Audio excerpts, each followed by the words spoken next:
ওকে। তো এখন এই সেটটা তাকে ফেরত দিতে হচ্ছে।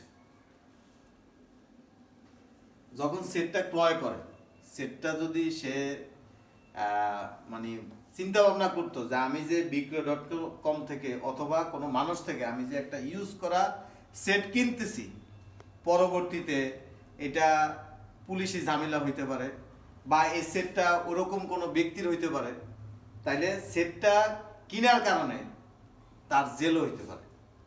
তো আমজাদ ভাই খুবই ভালো মানুষ, আর ওনার পাশে যিনি আছেন উনিও খুব ভালো মানুষ, কারণ উনি বুঝছে যে সে প্রতারণার শিকার হয়েছে।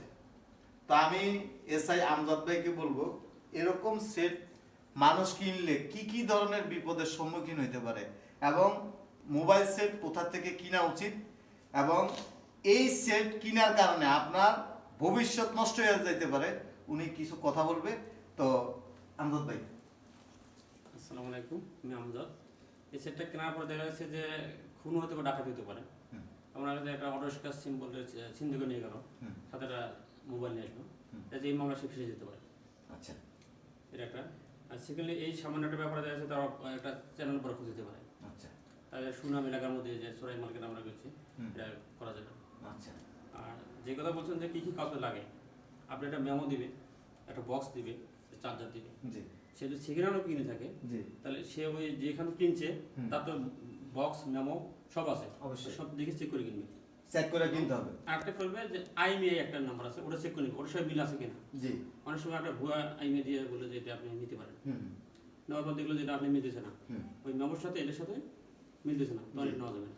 আচ্ছা, যেমন এটা তো ইউজ করা আছে এখন, তাইলে যারা আমাদের ভিডিও দেখেন সাধারণত ইউজ করা সেট কেনার ক্ষেত্রে অবশ্যই তাকে মানের সিট দেখে কিনা উচিত। মানিসের সাথে একটা এখানে একটা সিরিয়াল নাম্বার আছে, জি, ওটা মিলাতে হবে। জি, এটা না মিললে হবে না, এটা নাম হচ্ছে আইমিআই। IMEI number. হ্যাঁ, ওই মানিসের সাথে নাম্বার দেওয়া আছে, আইমি নাম্বার দেওয়া আছে, এর মধ্যে একটা আইমি নাম্বার দেওয়া আছে। জি। এটা চেক করা হয়েছে *#06#, এটা দিলে এটা চলে আসবে। চলে আসবে। আচ্ছা, তাইলে বিক্রয়.com বলেন, ফেসবুক বলেন, যে বলুন, যে কোনো জায়গা থেকে আপনি যদি এ ধরনের কোনো সেট কিনতে যান, অবশ্যই আপনি ডকুমেন্ট আছে কিনা যাচাই বাছাই করে আপনি ক্রয় করবেন, তাহলে ঠকবে না।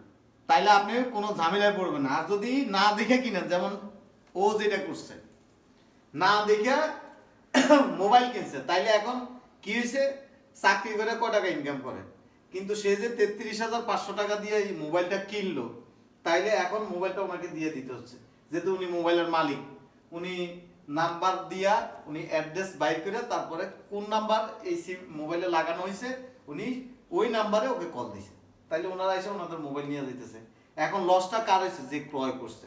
কারণ আপনি যাই না শুই না এই ধরনের মোবাইল কিনে কখনোই আপনার উচিত না। এমনও হইতে পারে এটা কোনো এমপি অথবা মন্ত্রী বা ওইরকম বড় কোনো লেভেলের, সে যদি চায় আপনারে একবারে যাবজ্জীবন জেল হইতে পারে আপনার। আপনি ভালো মানুষ, আপনি কিন্তু, সে কিন্তু আমার এখানে কাজ করে। এখন এমন হইতে পারতো যে তার সারা জীবন জেল কাটতে হইতে পারে শুধু একটা ভুলের কারণে। অতএব টাকা দিয়ে কোনো জিনিস কেনার আগে আপনি অবশ্যই যাচাই বাছাই করে কিনবেন।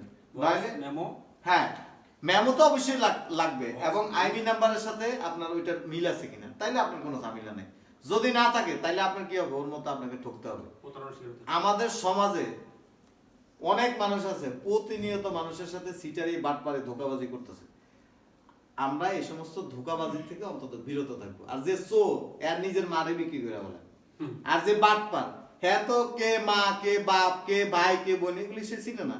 আর যে ডাকাতি করে, প্রতারণা করে, এদের সাথে সাধারণ মানুষের সাথে অনেক পার্থক্য। এদের মানবতা নেই, এরা আপনারা মেরে ফেলতে পারে। আরেকটা কথা বলি, ধরেন আপনি মোবাইলটা আনতে একটা জায়গায় গেছেন, আপনার এলাকা থেকে আরেক জায়গায়, সে আপনার নিয়ে ওইখানে আপনার চিন্তা করতে পারে, আপনারা সে মাইরেও ফেলতে পারে, আপনার জিনিসপত্র রেখে সে আপনার এখান থেকে ছেড়ে দিতে পারে। তাহলে এই ধরনের কাজগুলি করা যাবে না। যদি করেন তাইলে আপনি ওর মতো বিপদের সম্মুখীন হবেন। অতএব আমরা এই কাজগুলি কখনো করব না। এবং কান্না করতেছি, জি, কান্না করতেছে যেহেতু কষ্টের টাকা চলে গেছে, এখন তো কিছু করার নাই আর। হ্যাঁ, ওরা একটু দেখান, সকাল থেকেই কিন্তু কান্নাকাটি করতেছে। অতএব এই ভুল করার কারণে আপনার জীবনটা নষ্ট হয়ে যেতে পারে। অনেক মানুষ আছে 33,500 টাকা 10-15 বছরও জমাইতে পারবে না। আবার অনেক মানুষের কাছে এটা একদিনের খরচ না। ভিক্ষা দেয়। হ্যাঁ, ভিক্ষা দিয়ে দেয়। অতএব নিজের কষ্টের টাকা দিয়ে কোথার থেকে জিনিস কিনতেছেন যাচাই বাছাই করে কিনবেন। সকালে আমি এই জিনিসটা শোনার পরে আমি বললাম, এই যে অনেকে আছেন অনলাইনের থেকে জামা কাপড় কিনেন, ধরেন আপনি রাস্তা দিয়ে যাইতেছেন, এখন একজন আপায় কইলো কি এই জামা তো আমার, সে দেখলো যে একবার নাম্বার টাম্বার, এখন সে যদি বলে আমার জামাটা আমার খুলে দেন, আপনি কি করবেন? অতএব জামা কাপড় কিন্তু চিন্তা ভাবনা করে কিনেন। জামা কাপড় হইতে শুরু করে যে কোনো জিনিস। তার বেশি কিছু বলতে চাই না, সবাই ভিডিওটি শেয়ার করবেন। এই ভাইয়ের মোবাইলটা বাইরে বুঝাই দিলাম। আল্লাহ আমাদের সবাইকে ভালো রাখুক, আর এই ধরনের প্রতারণা ধোঁকাবাজি থেকে আল্লাহ আমাদেরকে হেফাজত করুক। আসসালামু আলাইকুম ওয়া রাহমাতুল্লাহি ওয়া বারাকাতুহু।